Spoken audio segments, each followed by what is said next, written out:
This question came in JEE advance 2019. इस question में हमें बोला है a block of weight 100 newton is suspended by copper and steel wires of same cross-sectional area 0.5 centimeter square and length root 3 meters and 1 meters respectively.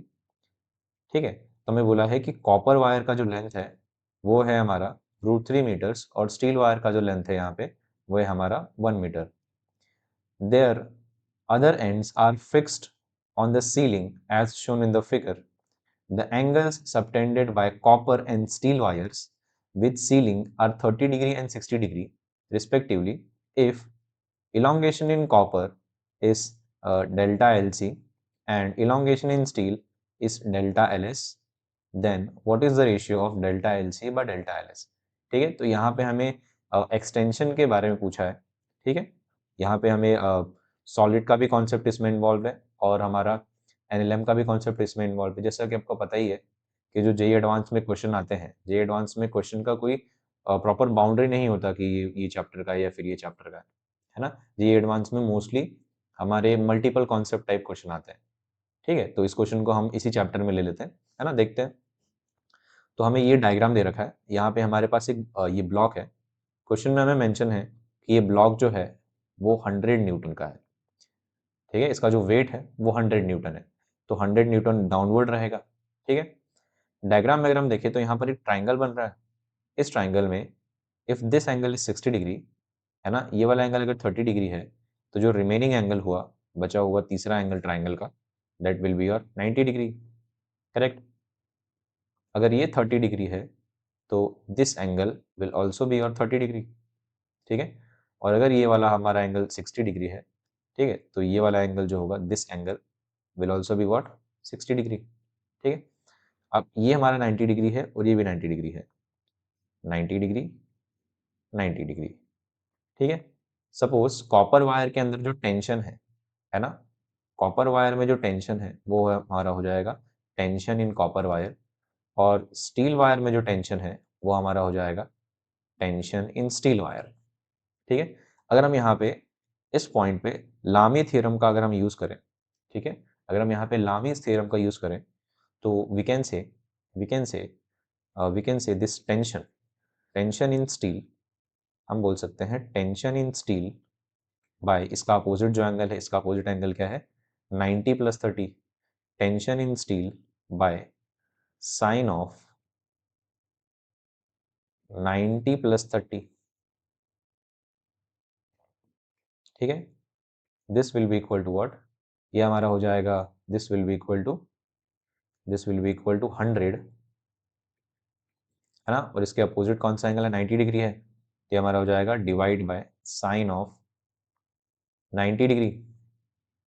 ठीक है, तो अगर हम यहाँ से कैलकुलेट करें तो साइन 90 तो हमारा 1 हो जाएगा, है ना. Sine of 90 plus 30, sine of 90 plus 30 हमारा होगा कॉस 30, है कि नहीं, और कॉस 30 हमारा होता है √3/2.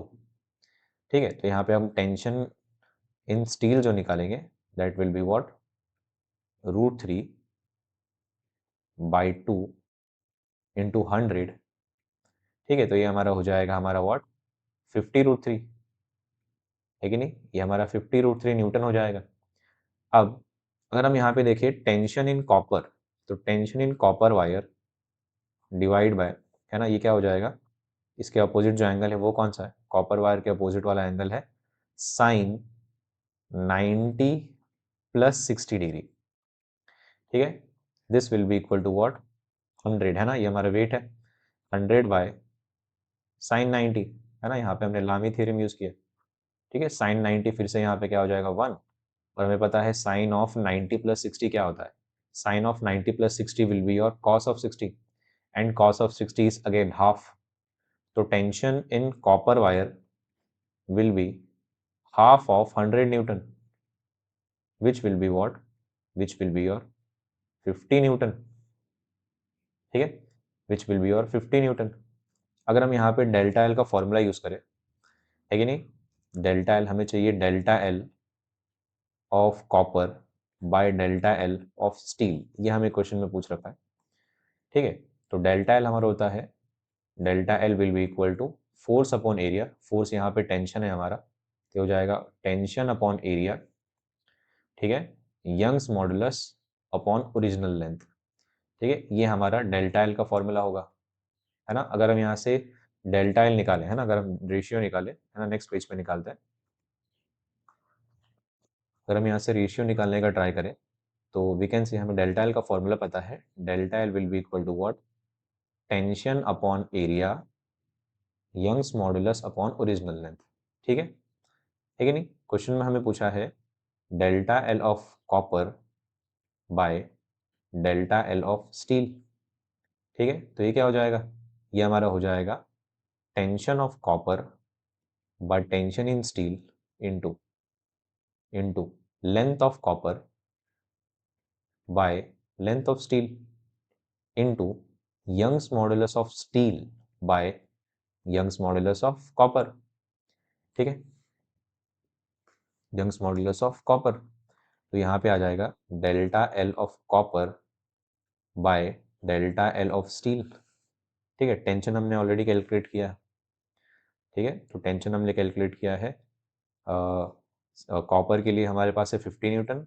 और स्टील के लिए 50√3, ठीक है, ये हमारा है 50 न्यूटन बाय 50√3, ठीक है, लेंथ हमें दिया था, length of copper is √3 and length of steel is what 1, तो ये हमारा हो जाएगा √3 meters by 1 meter multiply Young's modulus की अगर हम बात करें तो यंग्स मॉडुलस हमें क्वेश्चन में गिवन है, ठीक है, यंग्स मॉडुलस हमें गिवन है, Young's modulus for the copper wire is 10 to the power 11 newton and for the steel wire it is 2 into 10 to the power 11, ठीक है, तो ये आ जाएगा हमारा स्टील के लिए है 2 into 10 to the power 11 divide by ये हमारा आ जाएगा, है ना, कॉपर के लिए है 10 टू द पावर 11, ठीक है, तो ये √3 से √3 कैंसिल हो जाएगा, 50 से 50 कैंसिल होगा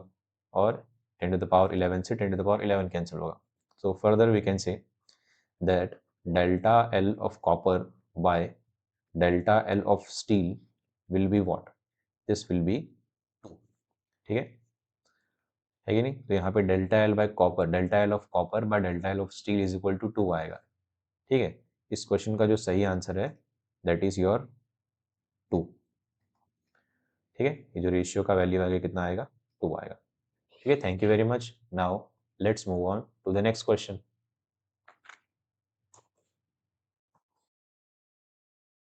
this question came in J advance 2018, इस क्वेश्चन में हमें बोला है a particle of mass m is initially at rest at the origin, ठीक है, it is subjected to a force and starts moving along the x-axis, its kinetic energy changes with time as, है ना, dk by dt is gamma times t, where gamma is a positive constant of appropriate dimension. Which of the following statement is or are true? ठीक है, तो इस question में हमें बोला है ना, कि एक पार्टिकल है मास m का, है कि नहीं, उसके ऊपर एक फोर्स लग रहा है ना, it is subjected to a force and it starts moving in X direction में ये मूव करता है, और इसका जो वेरिएशन ऑफ काइनेटिक एनर्जी है it is such that D के बाई डी टी, है ना, ये हमें गिवन है ना, डी के बाई डी टी कितना गिवन है, डी के by D T is your gamma times of T, जहाँ पे गामा हमें एक पॉजिटिव कांस्टेंट दे रखा है, ठीक है, तो किसी भी पार्टिकल के लिए kinetic energy we can say, kinetic energy कितना होगा, काइनेटिक एनर्जी होता है हाफ एम वी स्क्वायर, ठीक है, अगर हम इसको डिफ्रेंशिएट करें, ठीक है, अगर हम इसको डिफ्रेंशिएट करें तो ऑन डिफ्रेंशिएटिंग, अगर हम इसको डिफ्रेंशिएट करते हैं तो हमें मिलेगा, है ना, differentiating with respect to time, अगर टाइम के रिस्पेक्ट में इसको हम डिफ्रेंशिएट करें तो हमें मिलेगा डी के by D t will be equal to half m, है ना, ये हो जाएगा 2v d v by D t, ठीक है, यहाँ पे हमारे लिए ये 2 और ये 2 क्या हो जाएगा, कैंसिल हो जाएगा, सॉरी, हाँ, ये 2 और 2 क्या हो जाएगा, कैंसिल होगा, ठीक है, तो we can write it as dk by dt will be equal to what, mv into dv by dt, correct. और हमें क्वेश्चन में भी दे रखा है ना, सपोज इसको अगर हम इक्वेशन नंबर 1 बोल देते हैं तो ये हमारा हो जाएगा इक्वेशन नंबर 2। तो we can say from 1 and 2, from 1 and 2, अगर हम दोनों इक्वेशन को ध्यान से देखें तो we can say that gamma times t, we can say that gamma times t is nothing but mv dv by dt, ठीक है, mv dv by dt। तो अब हम यहाँ पे बोल सकते हैं, अगर हम dt को यहाँ पे लेके जाए तो ये हो जाएगा हमारा gamma times t dt is equal to mv dv, ठीक है। अगर हम इसको डिफरेंशिएट करें दोनों साइड, अगर यहाँ सॉरी अगर हम इसको इंटीग्रेट करें दोनों साइड, तो इंटीग्रेट यहाँ पे किया और हमने यहाँ पे इसको इंटीग्रेट किया, ठीक है। Now at t is equal to 0, at t is equal to 0 velocity of the particle is 0 and at t is equal to t, है ना, velocity of the particle suppose कितना है, v है, ठीक है। तो ये हमारा हो जाएगा गामा, अगर हम इसको इंटीग्रेट करें तो गामा बाहर आ जाएगा, ये बनेगा टी स्क्वायर बाई 2, ठीक है, upper limit lower limit put करने के बाद भी टी ही आएगा, है ना, और यहाँ पे आ जाएगा ये एम वी स्क्वायर बाई 2, है ना, यहाँ से ये 2 और ये 2 क्या हो जाएगा, कैंसिल हो जाएगा, है कि नहीं, ये 2 और ये 2 यहाँ पे कैंसिल हो जाएगा और यहाँ पे we can say that velocity is equal to under of the root gamma by m, ठीक है, velocity is equal to under of the root gamma by m times t, ठीक है, gamma by m times t. अगर हम अपने options को देखें तो क्वेश्चन में हमें बोला है the speed of the particle is proportional to the time, है ना, करेक्ट है ये। यहाँ पे जो हमें पार्टिकल का स्पीड आ रहा है, ठीक है, यहाँ पे जो हमें v आ रहा है, this v is proportional to time, right, है कि नहीं, मतलब ऑप्शन बी जो है हमारा इस क्वेश्चन का करेक्ट ऑप्शन है, ठीक है। ये मल्टीपल करेक्ट क्वेश्चन था, है ना, तो यहाँ पे और भी ऑप्शंस को हम चेक करते हैं, ठीक है नहीं, नेक्स्ट पेज पे चलते हैं। हमें आया यहाँ पे कि जो वेलोसिटी है इस velocity is under root gamma m times what t, ठीक है, ये हमारा वेलोसिटी है। अगर हम यहाँ पे एक्सेलरेशन निकालना चाहें तो एक्सेलरेशन क्या होगा, एक्सेलरेशन हमें पता है क्या होता है, dv by dt, करेक्ट, तो dv by dt is acceleration, है ना, so this will be what, d by dt of velocity which is under of the root gamma by m into t, ठीक है। सो एक्सेलरेशन यहाँ पे हमें आ जाएगा, acceleration will be equal to what, under of the root gamma by m, है कि नहीं, ठीक है, acceleration will be equal to gamma by m, है ना, दैट मीन्स अगर यहाँ पे हमें एक्सेलरेशन आ गया under root of gamma by m, तो इसका मतलब क्या है, इसका मतलब है फोर्स भी आ जाएगा। हमें ये चीज़ दिख रहा है कि एक्सेलरेशन में टाइम का टर्म नहीं है, दैट मीन्स एक्सेलरेशन जो है यहाँ पर पार्टिकल का, दैट इज व्हाट, कांस्टेंट, यहाँ पे पार्टिकल का एक्सेलरेशन कांस्टेंट है। अगर एक्सेलरेशन कांस्टेंट है तो फोर्स भी कांस्टेंट होगा, है कि नहीं, F इक्वल टू ma। अगर एक्सेलरेशन कांस्टेंट है और मास वेरी नहीं कर रहा तो फोर्स भी कांस्टेंट होगा, ठीक है, तो फोर्स भी कांस्टेंट हो गया। और अगर कांस्टेंट फोर्स है तो वी कैन से ये फोर्स क्या होगा हमारा, ये फोर्स क्या होगा हमारा, कंजर्वेटिव होगा, ठीक है नहीं, तो हमारा फोर्स कांस्टेंट है और फोर्स कंजर्वेटिव भी होगा, ठीक है। अगर अपने ऑप्शंस को हम चेक करें तो force, applied force on the particle is constant, option D हमारा करेक्ट होगा, ठीक है। Distance of the particle from the origin increases linearly with time, ठीक है, डिस्टेंस के बारे में पूछा है। Since force is constant it is conservative in nature, ठीक है, तो ये ऑप्शन सी हमारा इनकरेक्ट होगा, है ना, ये इनकरेक्ट है। हमारी जो सही ऑप्शंस होंगे that is option a, b and t, ठीक है। ये क्वेश्चन आया था जेईई एडवांस 2018 में। Thank you very much. Now next question. Hello everyone, ये क्वेश्चन आया था हमारा जेईई एडवांस 2016 में। इस क्वेश्चन में हमें बोला है a uniform wooden stick of mass 1.6 kg and length L rest in an inclined manner on a smooth vertical wall of height h, है ना, जो कि h बेसिकली L से छोटा है, और हमें बोला है such that a small portion of the stick extends beyond the wall, है ना, ये जो पोर्शन है स्टिक का ये वॉल के भी बियॉन्ड जा रहा है। ठीक है, तो मैं बोला the reaction force of the wall on the stick is perpendicular to the stick. The stick makes an angle 30 degree with the wall and the bottom of the stick is on the rough floor. ठीक है, मतलब खाली bottom जो है basically वो rough floor पे है, यहाँ पे जो फ्लोर है बस उसी में फ्रिक्शन है, तो है ना, बॉटम पे ही खाली क्या लगेगा, फ्रिक्शन लगेगा। ठीक है, इसके बाद हमें क्या बोला है, the reaction of the wall on the stick, है ना, जो रिएक्शन फोर्स होगा, the reaction of the wall on the stick in magnitude to the reaction of the floor of the stick। ठीक है, both of them will be equal, मतलब दोनों same दिया है हमें, और हमें बोला है the ratio h by l and the frictional force f at the bottom of the stick r।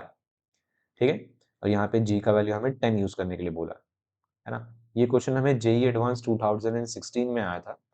ठीक है, तो ये क्वेश्चन जो है हमें बोला है कि दोनों नॉर्मल का मैग्नीट्यूड सेम है, तो सपोज इसको हम बोल देते हैं ये n, है ना, यहाँ पे जो फ्रिक्शन फोर्स लगेगा क्योंकि स्टिक की स्लाइड करने की टेंडेंसी लेफ्ट साइड में है, तो यहाँ पे फ्रिक्शन फोर्स जो लगेगा दैट विल बी f, है ना, अपोजिट डायरेक्शन में लगेगा फ्रिक्शन फोर्स, है कि नहीं।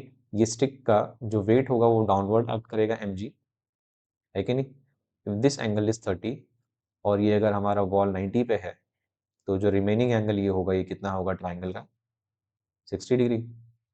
ठीक है, if this is 30 degree, this angle is also 30 degree, है ना, और ये हमारा होगा reaction of the wall on the stick. ठीक है, इस रिएक्शन के दो कंपोनेंट हो गए, एक कंपोनेंट होगा n cos 30 डिग्री और एक कंपोनेंट होगा n sin 30 डिग्री। ठीक है, n cos 30 degree and n sin 30 degree. अगर हम यहाँ पे फोर्सेस को बैलेंस करें, है ना, अगर हम वर्टिकल फोर्सेस को बैलेंस करें तो we can say that normal reaction plus n sin 30 degree जो है that is balancing what, mg। ठीक है, तो ये हो जाएगा normal reaction plus n sin 30 होता है हमारा हाफ इज इक्वल टू, ये क्या हो जाएगा हमारा mg के बराबर। ठीक है, तो ये हमारा हो जाएगा 2 + 1 3, तो 3n/2, है ना, 3/2n will be equal to what, mg। तो यहाँ से हमें नॉर्मल रिएक्शन का वैल्यू मिल रहा है, नॉर्मल रिएक्शन जो आएगा दैट विल बी 2/3 mg। ठीक है, ये हमें नॉर्मल रिएक्शन आएगा। अगर यहाँ पे हम हॉरिजॉन्टल डायरेक्शन में फोर्सेस को बैलेंस करें तो we can say that frictional force जो होगा वो क्या हो जाएगा हमारा n cos 30 डिग्री। ठीक है, और नॉर्मल रिएक्शन हमने ऑलरेडी कैलकुलेट कर रखा है, तो दिस फ्रिक्शनल फोर्स, है ना, will be equal to, normal reaction is 2/3 mg। ठीक है, और ये हो जाएगा हमारा cos 30। cos 30 कितना होता है, cos 30 इज अवर √3/2, है कि नहीं। अगर यहाँ पे हम वैल्यूज पुट करें तो ये हो जाएगा हमारा 2/3, है कि नहीं, मास हमें दिया है 1.6 और ये g मतलब ये हो जाएगा 16 इंटू, ये हो जाएगा √3/2, है ना, तो ये 2 से ये हमारा 2 कैंसिल हो जाएगा, और यहाँ पे जो फ्रिक्शन का जो वैल्यू बनेगा वो हो जाएगा हमारा 16√3/3 न्यूटन। ठीक है, अगर हम अपने ऑप्शन को देखें तो 16√3/3 16√3/3, है ना, और डी ऑप्शन में भी वही है।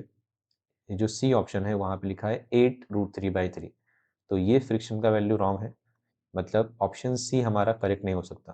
ठीक है, तो हमने एक ऑप्शन को तो एलिमिनेट कर लिया, है ना। अब हमें निकालना है what is the value of h/l, what is the value of h/l। Suppose ये जो बॉटम वाला पॉइंट है ना, जो कि ग्राउंड पे है, उसे हम ए बोल देते हैं, और जहाँ पे हमारा स्टिक रेस्ट कर रहा है उसको हम बोल देते हैं पॉइंट बी। ठीक है कि नहीं? तो ऑप्शन सी हमारा जो होगा वो क्या होगा, एक इनकरेक्ट ऑप्शन है। ठीक है ना? फर्दर सॉल्व करते हैं इसको, नेक्स्ट पेज पे चलते हैं।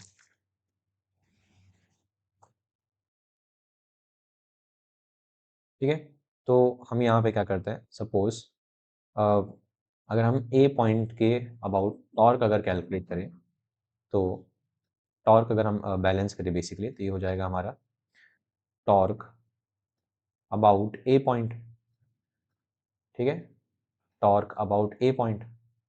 तो टॉर्क अबाउट ए पॉइंट अगर हम देखें, तो दिस विल बी व्हाट, ये हो जाएगा हमारा, अगर हम ए पॉइंट के अबाउट टॉर्क लेते हैं तो नॉर्मल का टॉर्क, है ना, ग्राउंड पे जो नॉर्मल है उसका टॉर्क, और इस फ्रिक्शन का टॉर्क जो होगा वो नहीं आएगा, है ना, उसी पॉइंट से पास कर रहे होंगे।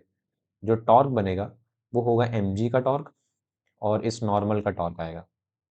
ठीक है, तो अगर if this angle is 60 degree, है ना, तो ये 90 होगा हमारा, है ना, ये 30 डिग्री होगा, तो ये जो रिमेनिंग एंगल होगा ये एंगल हो जाएगा हमारा 60 डिग्री अगेन। तो ये जो mg है, mg का सिर्फ और सिर्फ कॉस वाला कंपोनेंट, है ना, mg कॉस 60 ही क्या होगा, टॉर्क बनाएगा। ठीक है कि नहीं?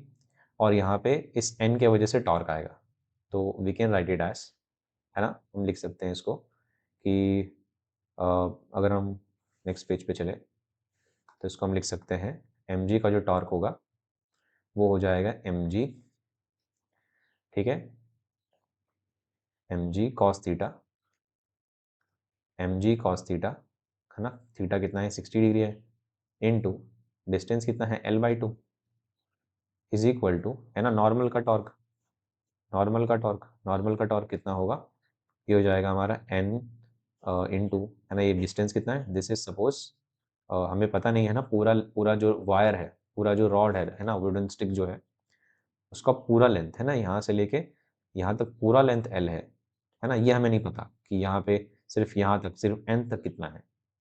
तो सपोज हम इसको बेसिकली y बोल देते हैं, है ना, तो हम इसका टॉर्क लिख रहे होंगे, तो यहाँ पे हम लिखेंगे n इंटू वाई।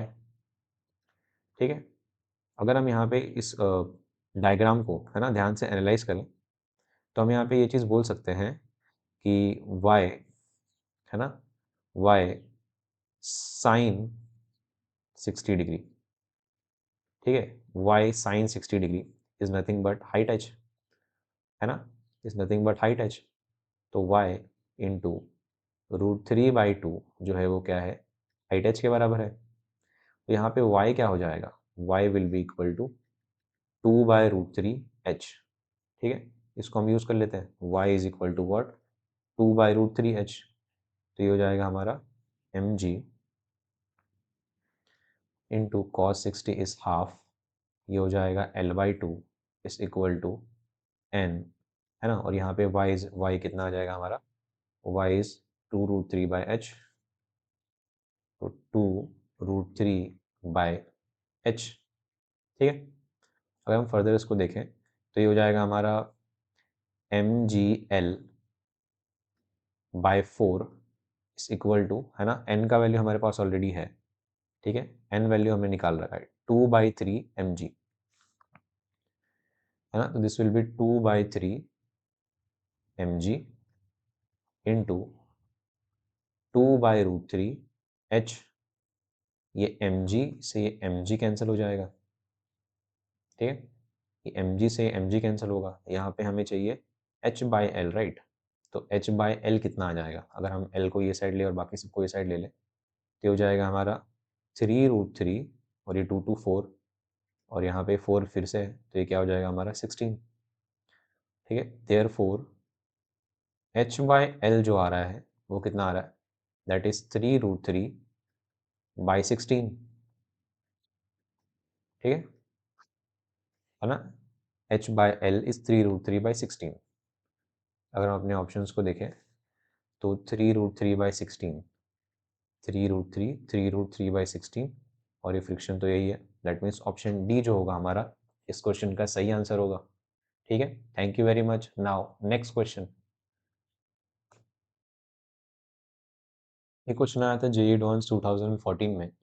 क्वेश्चन में हमें बोला है a block of mass m1 equal to 1 kg and another mass m2 equal to 2 kg are placed together, ठीक है, on an inclined plane with an angle of inclination theta, है ना। Various values of theta are given in list 1.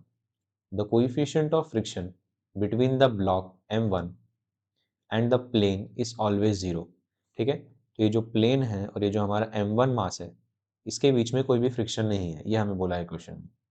The coefficient of the static and dynamic friction between the block and M2 and the plane are equal to 0.3, है ना, 0.3। Basically हमें mu दे रखा है 0.3, है ना। In list two expressions for the friction on the block M2 are given, ठीक है। Match the correct expression of the friction in the list to with the degrees given in the list 1. Choose the correct option. The acceleration due to gravity is denoted by g, है ना। हमें यहाँ पे कुछ और extra information भी दे रखा है, ठीक है ना। तो हमें यहाँ पे लिस्ट 1 दे रखा है और लिस्ट 2 दे रखा है। तो इस क्वेश्चन में बोला है, ठीक है नहीं, इस क्वेश्चन में हमें बोला है कि for the different angle of inclinations friction का जो वैल्यू होगा वो क्या होगा, और हमें यहाँ पे मैच करके हमें ऑप्शंस में से कौन सा ऑप्शन सही है ये हमें बताना है, ठीक है। तो हमें इस क्वेश्चन में बोल रखा है ऑलरेडी कि m1 जो है, m1 के बीच में और ग्राउंड के बीच में कोई फ्रिक्शन नहीं है, तो फ्रिक्शन m2 का होगा खाली, ठीक है। तो अगर हम लिखें तो यहाँ पे वी कैन से यहाँ पे जो नॉर्मल होगा, ठीक है, this will B normal.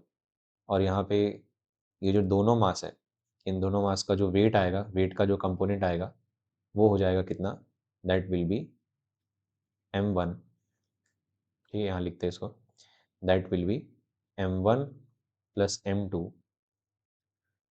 Ji sine theta, ठीक है। और ये हो जाएगा हमारा, यहाँ पे क्या आ जाएगा, this will be your m2 cos theta, है कि नहीं, m2 g cos theta, m2 g cos theta, है ना। ये m2 के वेट का कंपोनेंट है ना। और ये क्या होगा हमारे नॉर्मल के बराबर होगा, ठीक है। अगर ये नॉर्मल के बराबर है तो फ्रिक्शन क्या होगा यहाँ पे, तो फ्रिक्शन होगा, पीछे की तरफ लगेगा friction, friction will be mu times m2 g cos theta, ठीक है। Mu times m2 g cos theta, ये हमारे लिमिटिंग फ्रिक्शन है। अब हमें ये चीज़ पता नहीं है कि जो अरेंजमेंट है ये रेस्ट पे है या नहीं है, या फिर कौन से थीटा पर ये रेस्ट पे होगा और कौन से थीटा पर ये रेस्ट पे नहीं होगा। तो लेट अस अज्यूम वो वाला केस जहाँ पे ये रेस्ट पे है। अगर ये हमारे m1 और m2 दोनों रेस्ट पे होंगे तो उस पर्टिकुलर केस में हम क्या बोल सकते हैं, जो लिमिटिंग फ्रिक्शन होगा, ठीक है, जो लिमिटिंग फ्रिक्शन होगा, है ना, m2 g cos theta which is limiting friction, this limiting friction जो होगा ये हमेशा ग्रेटर होगा या फिर इक्वल टू होगा अप्लाइड फोर्स से। अप्लाइड फोर्स कितना है, m1 plus m2 g sine theta, this is your applied force, ठीक है। अगर हम यहाँ पे मासेस को पुट करें, है ना, तो ये हमें म्यू दिया है 0.3, m2 हमें दे रखा है 2 kg, ठीक है, ये g10 और यहाँ पे आ जाएगा cos theta. This should be greater than और equal to m1 plus m2, m1 plus m2 ये हो जाएगा हमारा 3 kg, जी है हमारा 10 है फिर से अगेन, और ये आ जाएगा साइन थीटा, ठीक है। तो वी कैन से यहाँ से ये जी और जी है ना, ये 10 और 10 यहाँ से कैंसिल हो जाएगा, ठीक है नहीं।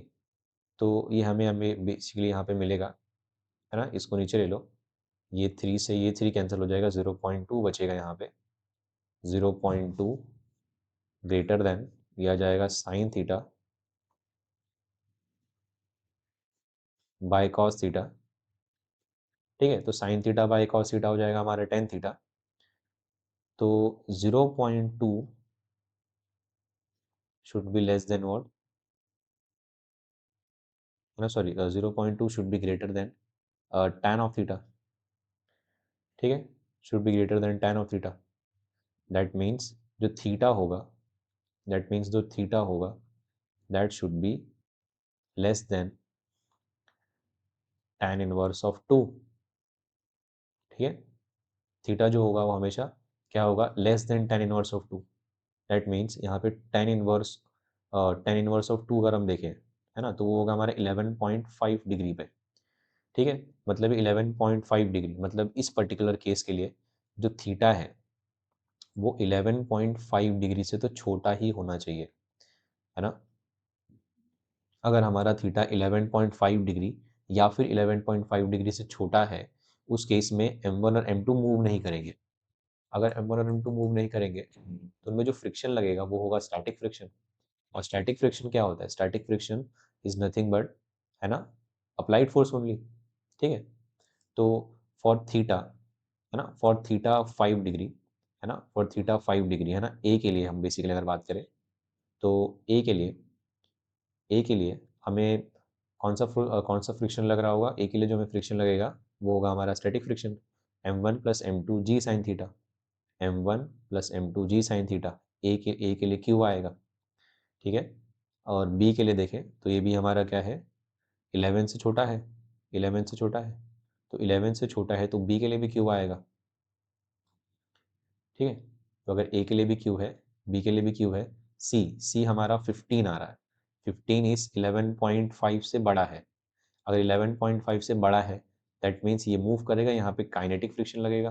काइनेटिक फ्रिक्शन कितना होगा, है ना, mu m2 g cos theta, ठीक है। तो काइनेटिक फ्रिक्शन हमें mu m2 g cos theta ये आर दे रखा है, तो सी के लिए आ जाएगा आर, ठीक है। सी का सही जो मैच होगा वो क्या हो जाएगा हमारा r, mu m2 g cos theta r, ठीक है। और डी हमारा ये भी बड़ा है तो इसके लिए भी क्या हो जाएगा आर, है ना। तो हमें ए का क्यू, बी का क्यू, सी का आर, डी का आर, ठीक है। ए का क्यू, बी का क्यू, सी का आर, डी का आर, ऑप्शन ए जो है that is our correct option of this question, ठीक है। ये क्वेश्चन जेईई एडवांस 2014 में आया था, है ना, काफी आसान क्वेश्चन है, ठीक है। Thank you very much. Now next question.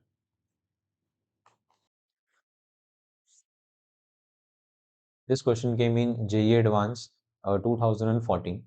Question में हमें बोला है a wire which passes through the hole in a small bead, ठीक है, is bent in a form of a quarter of a circle. The wire is fixed vertically on the ground as shown in the figure. The bead is released from the near top of the wire and it slides along the wire without friction. As the bead moves from A to B, the force it applies on the wire is, ठीक है। तो force की बात कर रहा है कि जो बीड है ये इस वायर पे कौन कितना फोर्स अप्लाई कर रहा होगा, है ना। एग्जैक्टली हमें फोर्स का मैग्नीट्यूड पूछा भी नहीं है, हमें बस पूछा है कि वो जो फोर्स होगा वो किस तरह से वेरी कर रहा होगा, ठीक है। तो सपोज हमारा ये जो बीड है ये हमारे अगर सपोज टॉप मोस्ट पोजिशन पर है, ठीक है, तो बीड का जो वेट होगा, है ना, that will B downward mg। और यहाँ पे वायर जो बीड के ऊपर नॉर्मल लगाएगा वो क्या होगा, ऐसे अपवर्ड, ठीक है कि नहीं, ये होगा हमारा नॉर्मल अपवर्ड। नाउ ये जो नॉर्मल है एन नॉर्मल, दिस नॉर्मल, ये वो वाला नॉर्मल है जो कि वायर बीड पे लगा रहा है, वायर बीड पे लगा रहा है।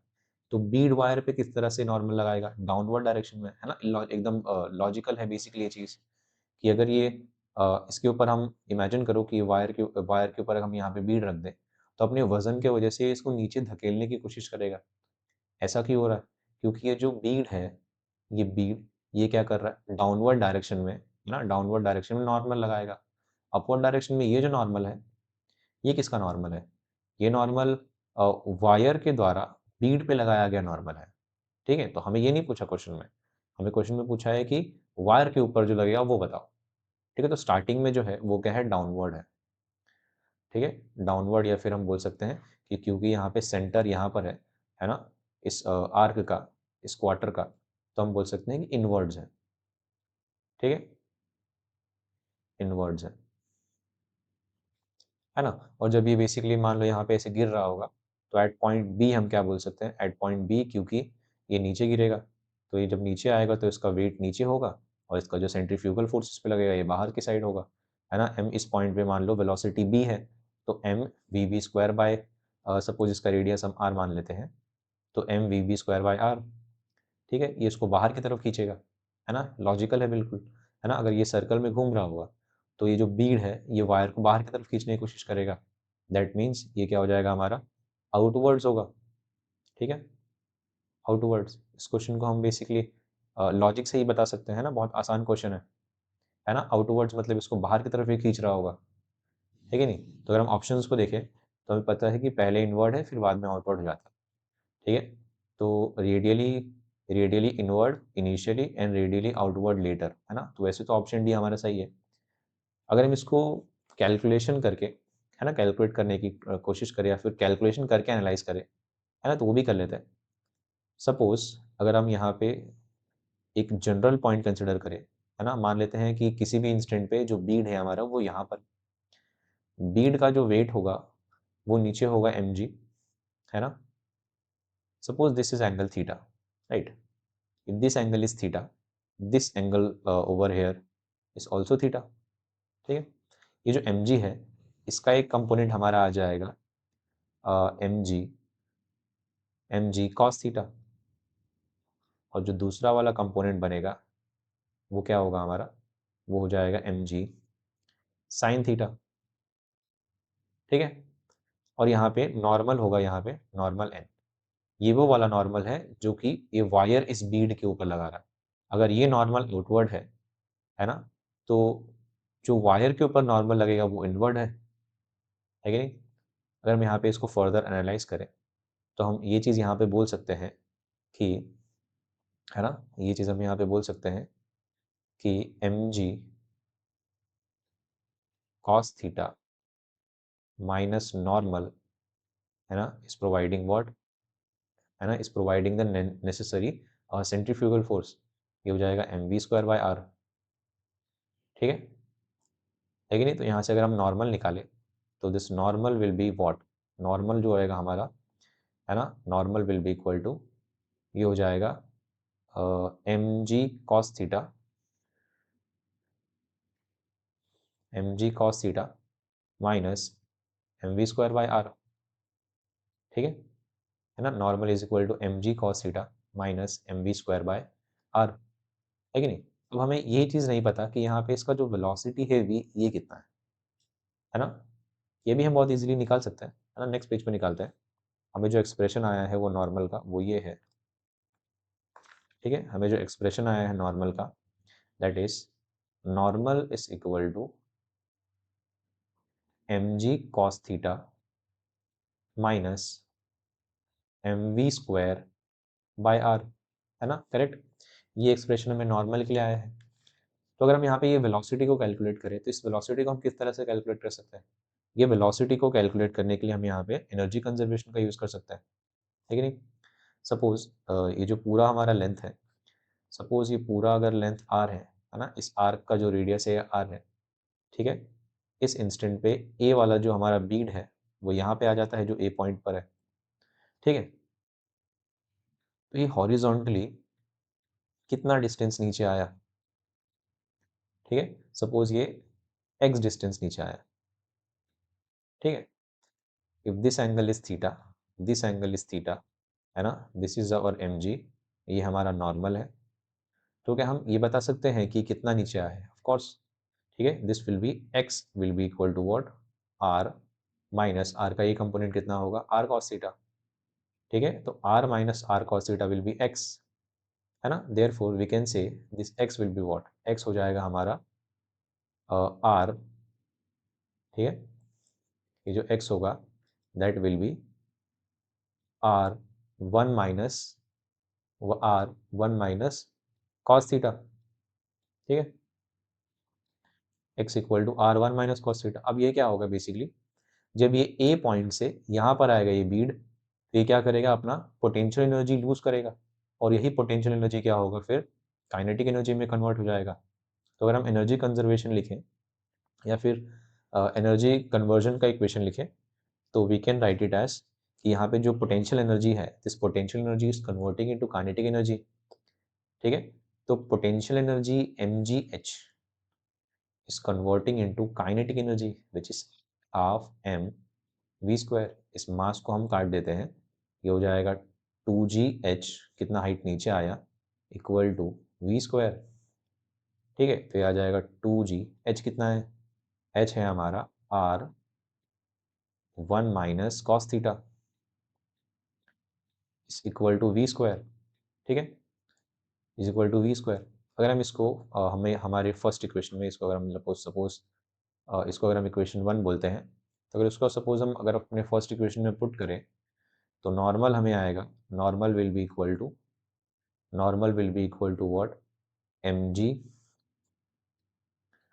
cos theta minus m by r, v square हो जाएगा 2gr 1 माइनस कॉस थीटा। ठीक है, तो ये r से r यहाँ पे हम कट कर देते हैं। This normal will be what, mg cos theta minus, ठीक है, फिर नॉर्मल हो जाएगा mg cos थीटा 2mg, है ना, ये r हमने कट कर दिया है, ये आएगा 1 माइनस कॉस थीटा। ठीक है, on solving further we can get normal is equal to mg cos theta minus 2mg plus 2mg cos theta, है कि नहीं। अब अगर हम यहाँ पे देखें तो this normal will be what, ये नॉर्मल हमारा आ जाएगा।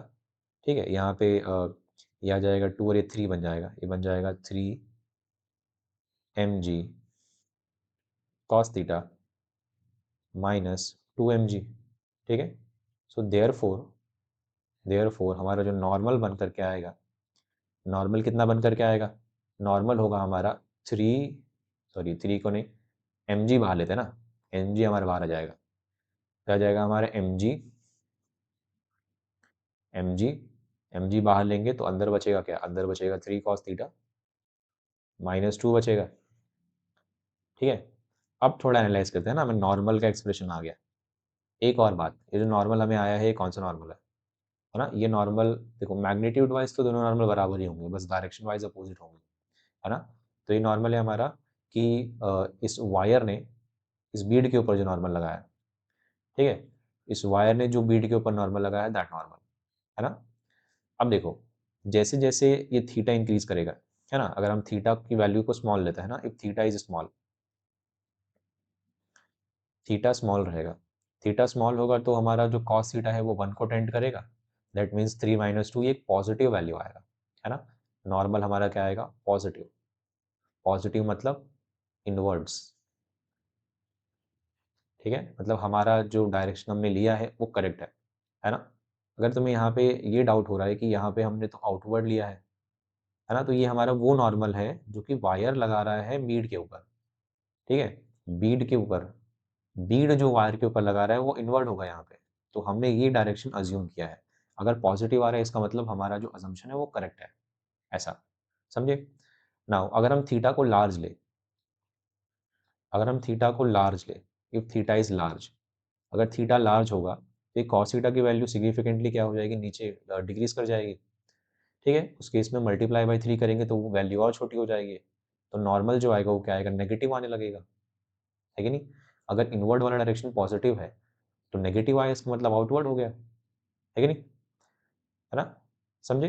तो यहाँ पे जो नॉर्मल आएगा ये क्या आ जाएगा, अगर थीटा की वैल्यू लार्ज है तो नॉर्मल नेगेटिव आएगा, इसका मतलब ये क्या आ जाएगा, हमारा आउटवर्ड आने लगेगा। ठीक है, अगर इसके हिसाब से हम अपने ऑप्शंस को चेक करें, ठीक है, तो रेडियली इनवर्ड पहले, फिर बाद में क्या हो जाता है, आउटवर्ड जाता है ना, तो ऑप्शन डी हमारे इस क्वेश्चन का सही आंसर है। ठीक है, thank you very much. Now next question,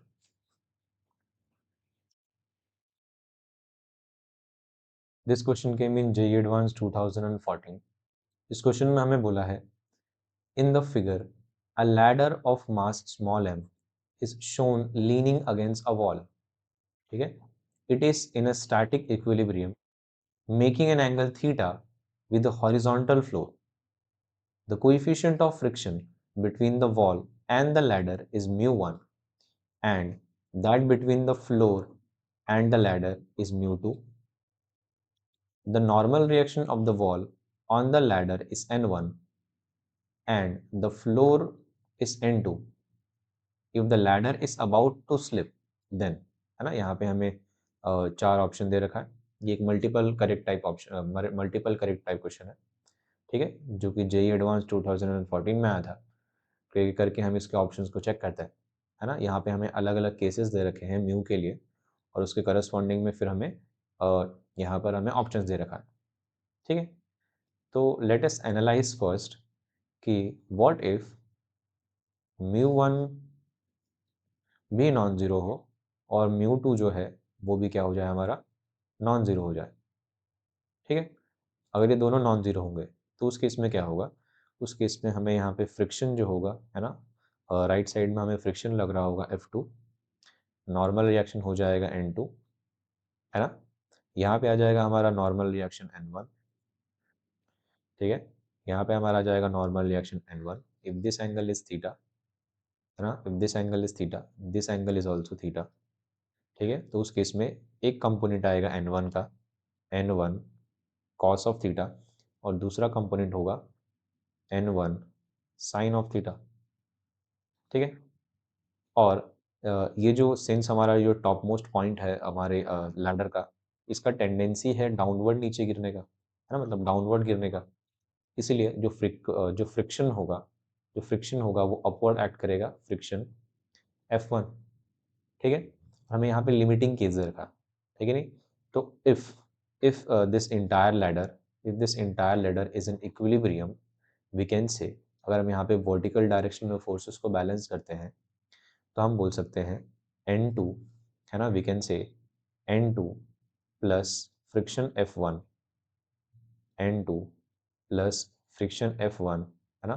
तो यहाँ पे लैडर का वेट कितना लग रहा है, बेसिकली mg लग रहा है, ठीक है। तो हम बोल सकते हैं N2 और F1 जो है यहाँ पे mg को बैलेंस कर रहा है, तो N2 plus F1 is equal to what, mg,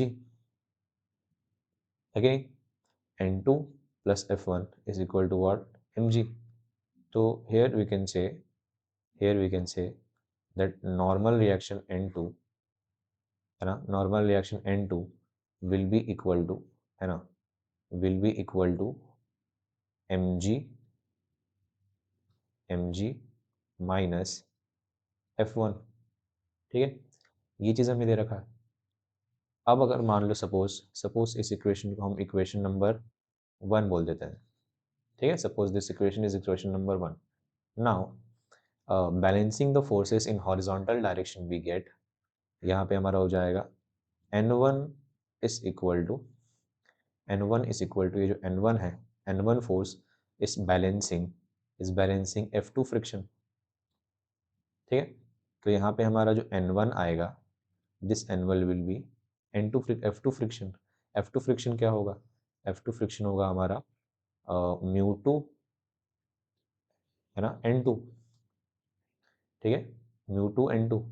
suppose इसको हम बोल देते हैं सेकंड इक्वेशन, ठीक है।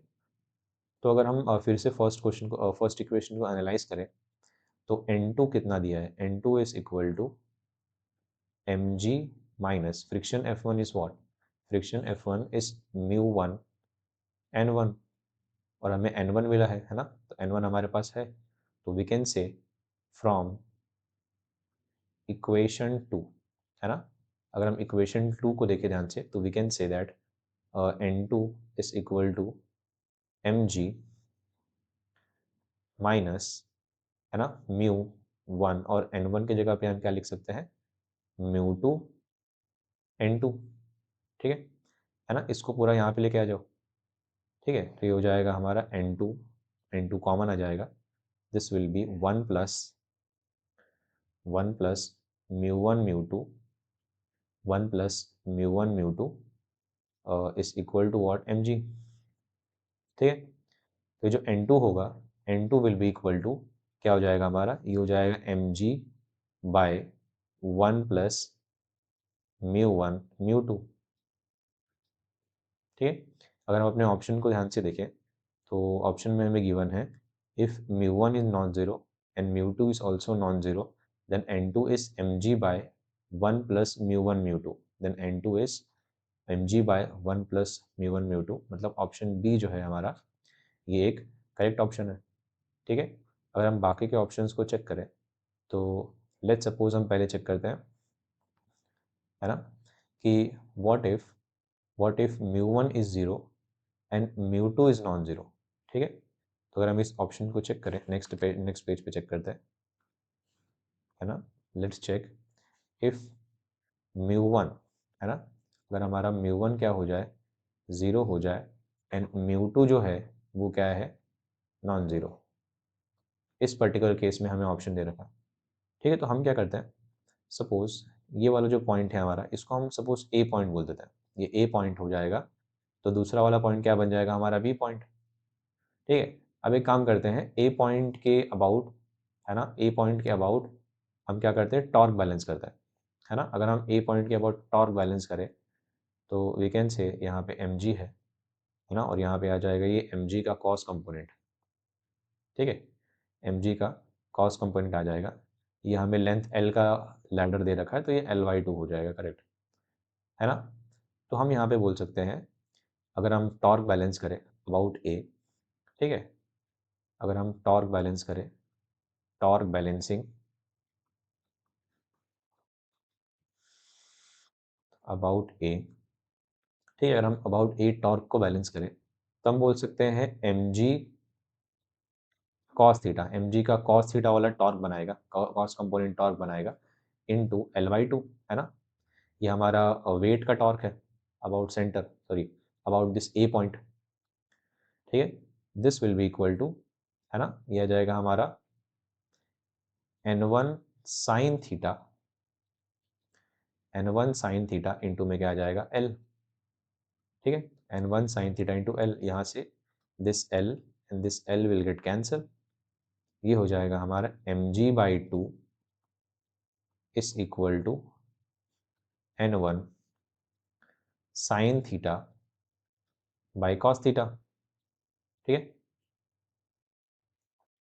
So now N1 tan theta is what, N1 tan theta is equal to mg/2, correct. अगर हम अपने ऑप्शंस को देखें तो N1 tan theta is mg/2 आ रहा है हमें। ठीक है, अगर म्यू 1 हमारा 0 है और म्यू 2 है ना, यहाँ पे अगर म्यू 1 हमारा 0 है और म्यू 2 हमारा नॉन ज़ीरो है, यहाँ पे थोड़ा सा मिस्टेक। ठीक है, म्यू 2 हमारा नॉन ज़ीरो है, तो उस केस में आ रहा है N1 tan theta is what, mg/2, है ना। Mu 1 is equal to 0, mu 2 is non zero, then N1 tan theta. ठीक है, तो आ रहा है N1 tan theta is equal to mg/2, है ना। दैट मीन्स ऑप्शन सी जो होगा वो हमारा करेक्ट ऑप्शन है। अगर ऑप्शन सी हमारा करेक्ट है तो ये जो ऑप्शन ए होगा ये इनकरेक्ट होगा, है ना। अगर हम फाइनल ऑप्शन ऑप्शन डी को अगर एनालाइज करें तो यहाँ पे हम बोल सकते हैं mu 1 is non zero and mu 2 is zero. ठीक है, तो we can say mu 1 is non zero and mu 2 is zero. अगर म्यू 2 ज़ीरो हो जाएगा तो क्या होगा, अगर म्यू 2 ज़ीरो हो जाएगा तो उस पर्टिकुलर केस में ये फ्रिक्शन का वैल्यू जो है वो यहाँ पे हट जाएगा, ये फ्रिक्शन फोर्स अप्लाई नहीं होगा। ठीक है, बस यहाँ पे वर्टिकल डायरेक्शन में क्या होगा, नॉर्मल होगा। बट यहाँ तो अभी भी ये N1 लग रहा है ना, यहाँ पे फ्रिक्शन भी है, खैर फ्रिक्शन से हमें मतलब नहीं है, लेकिन यहाँ पे N1 तो लग रहा है ना। दैट मीन्स ये जो लैडर है हमारा, इस लैडर के ऊपर हॉरिजॉन्टल डायरेक्शन में अनबैलेंस्ड फोर्स आ जाएगा। अगर अनबैलेंस्ड फोर्स हॉरिजॉन्टल डायरेक्शन में आ गया, दैट मीन्स ये जो हमारा लैडर है ये इक्विलिब्रियम पोजीशन में नहीं रह पाएगा। दैट मीन्स ये जो पर्टिकुलर केस है ना, इस पर्टिकुलर केस में हमारा जो इक्विलिब्रियम है ना, हमारा जो इक्विलिब्रियम है वही एग्जिस्ट नहीं करेगा। Equilibrium does not exist, does not exist. ठीक है, इस पर्टिकुलर केस में इक्विलिब्रियम ही एग्जिस्ट नहीं करेगा। ठीक है, तो ऑप्शंस को अगर हम अपने ऑप्शंस को फिर से देखें तो ऑप्शन में हमें दिया है N1 tan थीटा, है ना, ये एग्जिस्ट ही नहीं करेगा, है ना। दैट मीन्स ये ऑप्शन डी इनकरेक्ट दे रखा है हमें। ठीक है, ये क्वेश्चन आया था जेईई एडवांस 2014 में, और इसके सही ऑप्शन है हमारे ऑप्शन बी और ऑप्शन सी। ठीक है, thank you very much. Now next question. Hello everyone, ये क्वेश्चन हमारा जेईई एडवांस 2013 में आया था। इस क्वेश्चन में हमें बोला है Bob of mass m suspended by a string of length L1 is given a minimum velocity required to complete a full circle, है ना, इन अ वर्टिकल प्लेन, है ना, वर्टिकल सर्कुलर मोशन के बेसिस पे ये क्वेश्चन है ना, at the highest point it collides elastically with another bob of mass m suspended by a string of length L2, ठीक है, which is initially at rest. Both the strings are massless and inextensible. If the second bob after the collision acquires the minimum speed required to complete a full circle in a vertical plane, the ratio of L1 by L2 is, ठीक है, तो ये काफ़ी आसान question है। हमें बोला है कि सपोज़ यहाँ पे हमने हिंज पॉइंट लिया है और हमने एक रस्सी लिया है और एक रस्सी से हमने यहाँ पे क्या किया है, एक मास m लिया है, ठीक है? हमने इस मास m को मिनिमम, है ना, अकॉर्डिंग टू क्वेश्चन हमने इस मास m को मिनिमम वेलोसिटी दिया such that it can complete entire, है ना, it can complete entire vertical circular motion, ठीक है? तो अगर ये L1 बेसिकली है तो यहाँ पे हमें कितना वेलोसिटी देना पड़ेगा जिससे ये सर्कुलर मोशन कंप्लीट कर पाए, है ना? ये हम पढ़ के आते हैं थ्योरी में अपने ऑलरेडी। यहाँ पे हमें देना पड़ेगा अंडर रूट 5 L1 जी, ठीक है, 5 L1 जी। इतना वेलोसिटी अगर हम यहाँ पे देते हैं तो यहाँ पे ये जो मास m है इसका सर्कल जो है क्या हो जाएगा, कंप्लीट हो जाएगा, ये पूरा सर्कल कंप्लीट करेगा अपना, ठीक है। अब ये ऊपर जाता है, ऊपर जाता है और ऊपर जाके यहाँ पहुँचता है ना, अपने टॉप मोस्ट पॉइंट पे, और टॉप मोस्ट पॉइंट पे ये एक आइडेंटिकल मास m से टकराता है ना। और हमें क्वेश्चन में बोला है कि ये जो कोलिजन हो रहा है, this collision is actually elastic collision, है नहीं। इलास्टिक कोलिजन में हमें पता है कि अगर सेम मास होगा तो वेलोसिटी क्या होता है, एक्सचेंज होता ठीक है ना। अगर ये पहला वाला मास है ना, ये जो L2 वाला मास, जो मास L2 से लग रहा है, अगर ये मास पहले रेस्ट पे था तो टकराने के बाद दूसरे वाले का वेलोसिटी ये ले लेगा और पहला वाला रेस्ट पर आ जाएगा, ठीक है। तो अगर ये मिनिमम वेलोसिटी से गया है तो यहाँ पर इसके पास वेलोसिटी कितना होगा, ठीक है। टॉप मोस्ट पॉइंट पे पहुँच के इसके पास वेलोसिटी कितना होगा, टॉप मोस्ट पॉइंट के पास पहुँच के इसका जो वेलोसिटी होगा that will be under of the root L1 g, ठीक है। अब ये अगर मान लो दूसरे से टकराता है तो दूसरे से टकराएगा तो ये वेलोसिटी इसको ट्रांसफर हो जाएगा, है कि नहीं। ये वेलोसिटी इसको ट्रांसफर होगा और क्वेश्चन में हमें बोला है कि ये velocity is enough to make the other mass, है ना, to make the other mass go in a complete circle, ठीक है। तो हम बोल सकते हैं कि जो सेकंड वाला मास है, सेकंड वाला मास, उस पे उसको बेसिकली मिनिमम वेलोसिटी मिल जा रहा है ना, तो उसको मिनिमम वेलोसिटी कितना होगा उसके लिए, ये हो जाएगा 5 L2 जी, ठीक है। अगर हम यहाँ पे देखें तो हम बोल सकते हैं कि पहले वाले मास ने जो वेलोसिटी दिया था और सेकंड वाले मास ने जो वेलोसिटी एक्वायर किया दोनों सेम रहेगा, ठीक है। तो हम बोल सकते हैं under root L1 g is equal to under root 5 L2 g, ठीक है। स्क्वायर करते हैं ऑन स्क्वायरिंग, ठीक है। अगर हम स्क्वायर करते हैं तो हमें मिलेगा basically L1 g is equal to 5 times of L2 g, ठीक है। ये जी से जी काट दो और यहाँ पे हमें L1 बाई L2 मिल जाएगा। L1 बाई L2 कितना होगा, L1 by L2 is nothing but 5, ठीक है। मतलब इस क्वेश्चन का जो सही आंसर होगा वो हमारा वो क्या होगा, L1 by L2 equal to 5, ठीक है। थैंक यू वेरी मच, है ना।